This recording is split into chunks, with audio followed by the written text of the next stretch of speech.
আসসালামু আলাইকুম ওরহমতুল্লাহি ওবরাকাতুহু। বিভিন্ন মিডিয়ায় আসতেছে যে ট্রাম্প অ্যাডমিনিস্ট্রেশন যদি ক্ষমতায় আসে তো অনেক ধরনের পরিবর্তন আসবে, কিছু লোক আমেরিকায় যাবে, কিছু লোক আমেরিকা ত্যাগ করবে। তো যারা আমেরিকা ত্যাগ করবে তারা ব্রিটেনে যদি আসতে চায় তাহলে কী কী পন্থা রয়েছে সে ব্যাপারে সংক্ষিপ্ত কিছু কথা বলবো। নর্মালি বলছে ন্যাশনালিটি ইমিগ্রেশন অপশন যারা রয়েছে তারা মনে করেন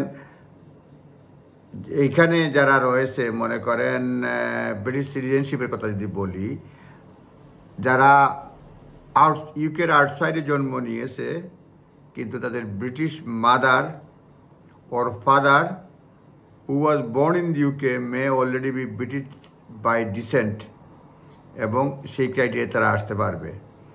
individuals who were born outside UK, যেসব ব্যক্তি আউটসাইড ইউকে জন্ম নিয়েছে ধরেন আমেরিকায়, and who have a British mother, যাদের ব্রিটিশ মাদার রয়েছে, or father who was born in the UK, যারা ইউকেতে জন্ম নিয়েছে, may already be British by descent not realise ইট, সুতরাং তারা আসতে পারবে রাইট ওয়েবারও বলে বা ব্রিটিশ পাসপোর্ট। সুতরাং ব্রিটিশ যারা এখানে রয়েছে তাদের ব্রিটিশ হওয়ার পরে কারো জন্ম যদি আমেরিকায় হয়ে যায় এবং এরা যদি বাপের মাধ্যমে না হয়, নিজ থেকে হয়, তাহলে তাদের এই আমেরিকান বাচ্চারা এখানে আসতে পারবে ব্রিটিশ সিটিজেন হিসাবে।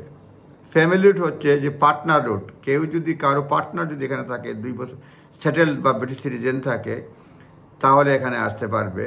সেই ক্ষেত্রে অথবা যদি একসঙ্গেও রিলেশনশিপ থাকে 2 বছরের, সেই ক্ষেত্রেও তারা have been in relationship for at least 2 years, তারা আসতে পারবে। The partner route may be option for people who have a spouse, civil partner, or have been in the relationship for at least 2 years with someone who is British or has settled status, permanent resident in the UK. তারা এই রুটে এখানে আসতে পারবে। Settlement either 5 years or 10 years রুটে America থেকে যারা এখানে আসবে বা অন্য কোনো দেশ থেকে আসলে সেটা আসবে আর কি, যেটা একটা আর্টিকেল থেকে পড়ে আপনাদেরকে শেয়ার করতেছি। যদি আমি নিজেও ইমিগ্রেশন এক্সপার্ট। ফ্যামিলি রুটের ক্ষেত্রে তো এটা আসতে পারবে। ওয়ার্ক রুটে যদি আসতে পারে, the individuals able to secure eligible job offer from licence UK sponsoring employer, skill worker visa work permit নিয়ে এখানে আসতে পারবে। Route can be use for intra company transfer or intention for the transfer to settle in the UK. তারপরে আসতে পারবে fixed term transfer contemporary within multi national group with UK presence, সেই ক্ষেত্রে আসতে পারবে। Senior or specialist worker route may be possibility আসতে পারবে। Dependent R allowed on this roots, dependent আসতে পারবে। তারপরে হচ্ছে গিয়ে গ্লোবাল ট্যালেন্ট ক্রাইটেরিয়া আসতে পারবে।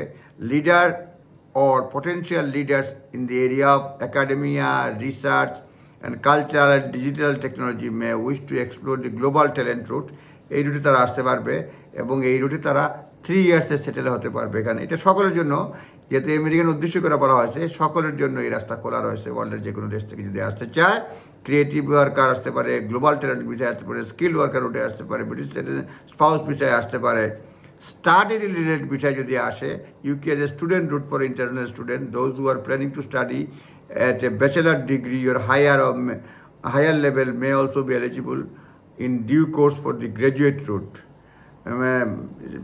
মানে গ্র্যাজুয়েট হতে পারে, তারপরে তারা পোস্ট স্টাডি ভিসাও পেতে পারে, কিছু কিছু ক্রাইটেরিয়া রয়েছে। যাই হোক, এগুলি বিভিন্ন অপশন ব্রিটেনে ইমিগ্রেন্ট হয়ে আসার জন্য। আর মূল কথা ছিল যে আমেরিকা থেকে যে কেউ আসতে চায় তারাও এটা বেছে নিতে পারবে। ভালো থাকবেন, আসসালামু আলাইকুম। নিজস্ব লয়ারের পরামর্শ নিয়ে অ্যাপ্লাই করবেন।